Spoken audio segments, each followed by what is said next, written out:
Cek, cek, cek. Oke.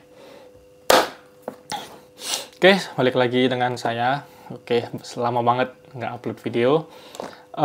Sebenarnya karena ini ya agak sibuk karena akhir tahun itu sebenarnya banyak sekali kegiatan-kegiatan yang harus diselesaikan. Nah, kali ini saya tuh akan melakukan first impression. Saya tuh habis beli ini. Ini tuh si Hugibis USB 4 atau Thunderbolt 4. Kenapa saya beli ini? Karena yang pertama itu saya cuma punya USB Type-C itu satu dari bawaan beli beli charger dari Baseus. Nah, kemudian karena saya itu tipe orang yang suka kayak investasi gitu ya, mending sekali beli aja gitu. Nah, saya memutuskan untuk beli si USB 4 ini karena seperti saya ini kan punya juga ya SSD eksternal gini. Nah, ini sebenarnya USB-nya udah ini sih udah Thunderbolt, bukan Thunderbolt ya. Maksudnya dia support sampai 10 Gbps yang ini, bawaan dari Orico. Cuma kabelnya tuh pendek banget, nggak bisa dipakai gitu kan. Sedangkan saya tuh pinginnya kalau saya bawa USB-C itu bawa satu aja, terus untuk kayak aksesoris lain tuh bisa nebeng di USB-C itu kan. Nah, akhirnya saya memutuskan untuk beli ini karena mungkin sometimes ya bukan kadang-kadang, mungkin suatu saat nanti saya punya monitor yang udah Type-C, kan udah support juga nih langsung ke laptop. Nah, itu langsung tinggal colokin USB Type-C, jadi nggak perlu banyak kayak kabel HDMI dan kawan-kawan gitu kan. Nah, kenapa saya pilih Hugibis ini? Karena ini termasuk USB 4 yang murah dan fiturnya yang saya cari itu adalah power indicator. Jadi nanti dia tuh bisa nampilin watt atau daya yang masuk, kemudian ada voltase sama ada juga si arusnya. Dan harganya termasuk yang paling murah ya, dia di harga 329.000 kalau nggak salah. Oke, mungkin langsung kita unboxing aja dulu. Ntar saya geser ke bawah ya. Nah, ini coba kita buka.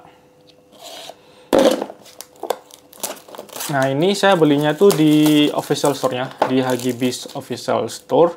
Ntar ini saya pinggirin dulu. Nah, saya tuh belinya di Hugibis official store. Lumayan murah sih untuk harganya ya. Karena saya cek juga di Baseus itu ada yang harganya tuh 300. Cuma nggak ada fitur yang buat nampilin wattnya. Sebenarnya nggak penting sih, tapi saya tuh lebih suka kalau charger udah mahal itu paling nggak ada indikatornya lah gitu kan. Menurut penting ya. Nah, ini kita buka. Untuk isinya sendiri ya cuma gini doang. Kalau untuk kardusnya lumayan tebel sih, nggak terlalu murahan sih kardusnya, tapi tebel ya.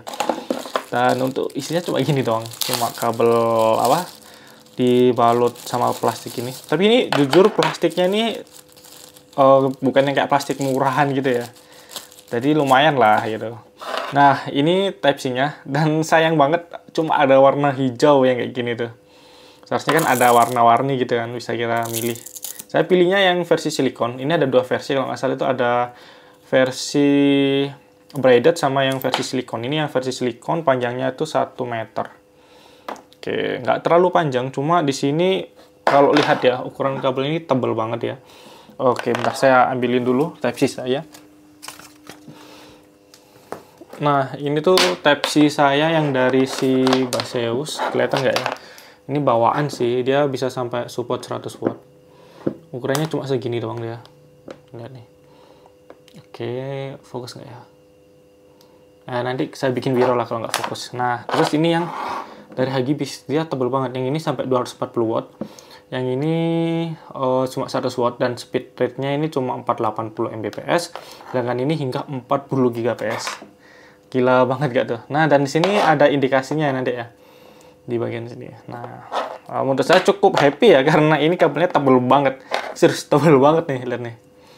Sedangkan ini yang 10 Gbps tuh ini menurut saya udah cukup tebal ya dia ya. Cuma ternyata kalau yang kalau yang Thunderbolt 4 tuh lebih tebal lagi nih. Nah, nih perbedaan ukurannya. Oke. Mungkin kita coba indikasinya buat ngecas dulu kali ya. Ini saya ada bukan TWS, ini mikrofon dari apa ya? Saya lupa mereknya karena jarang pakai ya. Dari Holyland. Nah, Holyland. Ini ada TWS dari Soundpit. kita coba charge pakai si USB Type-C ini ya. Mungkin nanti B-roll aja kali ya, karena kabelnya agak panjang-panjang banget. Nanti saya kasih B-rollnya aja, gimana casnya dia itu oke apa enggak. Tapi jujur ini tebel banget ya. Coba kalau kita ngecas dari MacBook dulu kali ya, dapat berapa dayanya kan, biar tahu juga tampilannya. Oke, biar nyala dulu.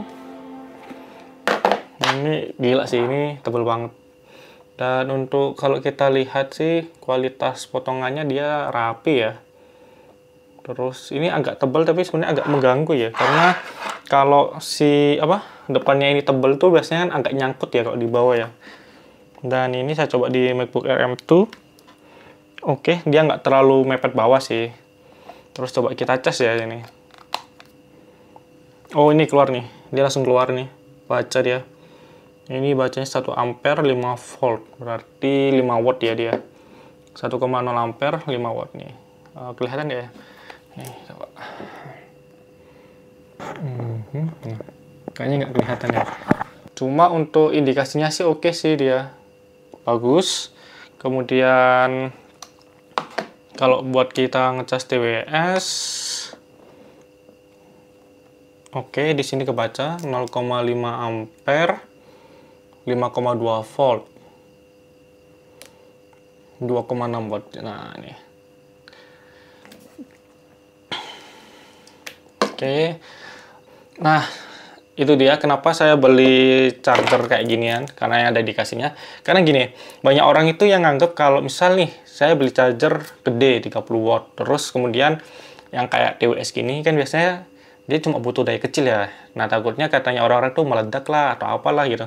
Sebenarnya tuh enggak ya, karena si ini tuh mesti kan ada kayak sistem chargingnya. Nah, dia tuh udah bisa membatasi gitu.